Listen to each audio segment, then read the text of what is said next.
Hello मित्रांनो, स्वागत आहे तुमचं आपल्या चॅनलमध्ये. मित्रांनो, चॅनलला सबस्क्राईब केलं असेल तर सबस्क्राईब करून घ्या. चला तर मग त्याला सुरुवात करूया.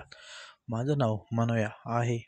मी 28 वर्षाचा आहे. माझं नुकतंच लग्न झालं होतं. मी बायकोच्या आजी घरी गेलो तर ऐका एक अनुभव. शांता आजी, बायकोची आजी. तिचं वय 58 वर्ष, पण अंगाने मजबूत, लांबसडक केस, डोळ्यात अजूनही एक वेगळा तेज. पावसाळ्याचे दिवस होते. बायको माहेरी गेली होती कारण तिच्या बहिणीचं लग्न होतं. मी काही कामामुळे नंतर जायचं ठरवलं होतं, पण बायकोच्या आईने फोन करून सांगितलं, मनोया, तू येतोस ना लग्नाला? आधी येऊन आजीला घेऊन चल. तिला एकटीला प्रवास जमत नाही. मी सहजी तयार झालो. दुसऱ्या दिवशी दुपारी गावी गेलो. घरात फक्त आजी होती.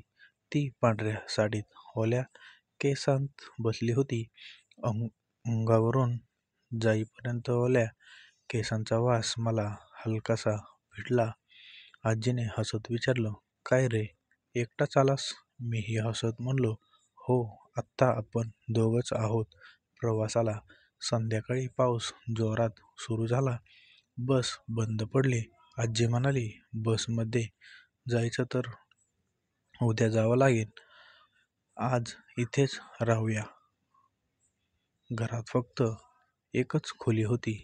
उशा, गादी, चादर, सगळं एकाच जागी. मी म्हणालो, आजी, मी जमिनीवर झोपतो. पण ती ठामपणे म्हणाली, नको रे, थंडी आहे.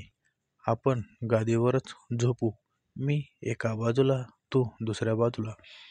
रात्र जसजशी वाढत गेली तसं पावसाचा आवाज, विजेचा चमक आणि एकमेकांच्या श्वासांची ऊब माझी झोप उडाली. आजी हलकीशी वळली.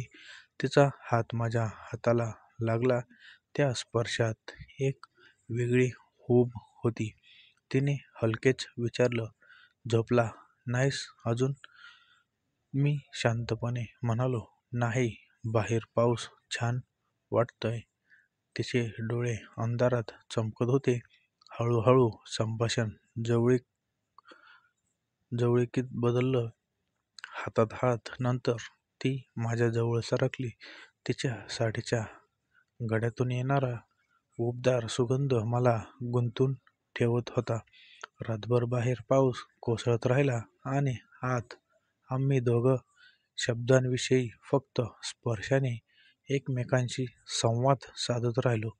तिच्या केसांचा स्पर्श, तिच्या मिठीतील ऊब आणि त्या क्षणाचं वेगळेपण. ती रात्र कायमची मनात कोरली गेली. सकाळी दोघं शांत होतो, पण नजरेतील हसू सगळं सांगून जात होतं. सकाळी पाऊस थांबला होता. अंगणात ओलसर मातीचा वास दरवळत होता. आजी उठून चहा बनवत होती, पण तिच्या डोळ्यात कालच्या रात्रीचा उतरलेला निखारा अजूनही दिसत होतं. मी कपाळावर केसांचं बंद बट्ट बाजूला सारत तिच्याकडे पाहिलं. ती हलकीच हसली आणि म्हणाली, कालची रात्र आपल्या दोघांमध्येच राहिले पाहिजे. कुणालाही कळायला नको. मी मान हलवली. बस पकडून आम्ही लग्नाच्या घराकडे निघालो. लोकांच्या गर्दीत, गोंधळात, गाण्यांच्या आवाजात आम्ही सामान्यपणे वागलो, पण आमच्या नजरा जिथे भेटत तिथे त्या रात्रीचं सगळं पुन्हा जिवंत व्हायचं. आणि मी मनात ठरवलं, काही आठवणी सांगता येत नाहीत, त्या फक्त मनात ठेवायच्या असतात. ती रात्र तशीच आमच्या मनात कायम राहणार होती. मित्रांनो, कशी वाटली आजची कथा? आवडल्यास लाईक, शेअर, सबस्क्राईब करायला विसरू नका. मित्रांनो, व्हिडिओ पूर्ण पाहता, पण तुम्ही सबस्क्राईब काही करत नाही. सबस्क्राईब करा. पुढचा व्हिडिओ वाचायला, ऐकायला तुम्हाला मस्त वाटेल. भेटूया अशाच नवनवीन कथेमध्ये. तोपर्यंत धन्यवाद.